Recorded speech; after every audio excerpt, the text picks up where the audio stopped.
visages sont de plus en plus exposés dans les médias. Des anonymes tristement célèbres par leur statut d'apatride et une identité, Rohingya.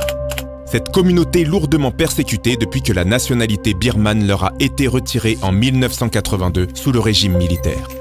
En l'espace de plusieurs décennies, cette minorité est devenue synonyme du mot exil. Depuis près de 50 ans, ces hommes, ces femmes et ces enfants sont régulièrement contraints à un exode massif.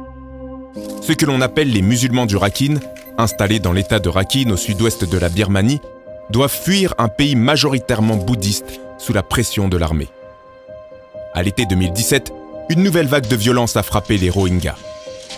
Au terme du premier mois de violence en septembre 2017, au moins 6700 Rohingyas, dont plus de 700 enfants, ont été tués lors d'opérations de l'armée birmane.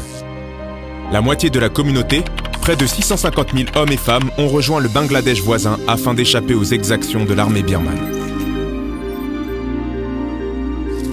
Ils ont rejoint les 300 000 Rohingyas déjà présents, victimes des vagues de violence précédentes. Parmi les opprimés se cachent pourtant des oppresseurs. Derrière la majorité, les Rohingyas musulmans, une minorité chrétienne tente de survivre. Des chrétiens convertis de l'islam, majoritairement originaires des États de Chine, Kachin ou encore Karen.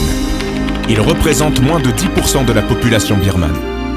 Parmi les milliers de déplacés, les discriminations des chrétiens sont à peine visibles, presque sourdes.